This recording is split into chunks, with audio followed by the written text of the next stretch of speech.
So how to obtain residency of your child. This typically used to be called custody, and still people now, when we're having new inquiries discussing this, they call it custody and ask us how they can go about this. It's now called residency, and the answer is there's no simple answer to this. We assess it on a case-by-case basis, and sometimes people will reach an agreement between themselves as to who's going to have care of the child predominantly, whether that be, one parent has them 5 days a week, the other on the weekend, every other weekend. The arrangements really do depend on what suits you and, more importantly, the child. Now, the court's paramount consideration is the welfare of the child, so it's not about you as parents. The court consider actually the impact this is going to have on the child. And when having regard to that, they consider a number of different factors which are called the welfare checklist. Now, there's a number of different factors within that checklist. There's lots of different laws, whether that be case law, legislation, determining what the checklist actually sets out and what the court must consider. And I'm not going to go through all of those in detail today because this will be a really long video, and it will probably not make much sense unless you've actually been in the situation and seen how it can unfold.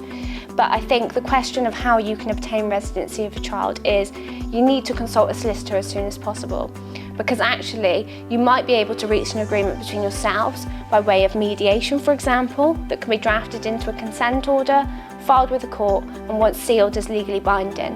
Sealed means it's approved by the court. Often it's not that straightforward. Often negotiations break down between parties quite quickly, and therefore people are left with no option but to make an application to the court.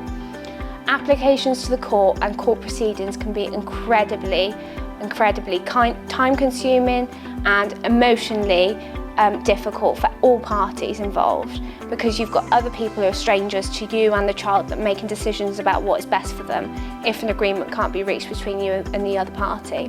That often leaves both parties to proceedings dissatisfied with the outcome, essentially, because a third party has made that decision for them, and that can be really difficult.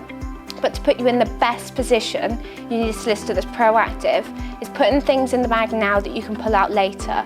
There'll be the involvement of people such as CAFCAS, etc., who are essentially social workers appointed by the court, and they are experts, and they will be speaking to you as well as the child and preparing reports. So what you do now is really, really important and can determine how exactly the case can resolve itself, whether that be through an agreement later on, or whether that be the court making a determination as to final orders, etc. But the important thing is you speak to somebody that's got an idea of exactly how this works and can be, I suppose, can provide you with the confidence that they know what they're doing, they can explain the process to you, explain what's happening legally to you so you have a full understanding, and therefore you can do the best for not only you, but more importantly, the child.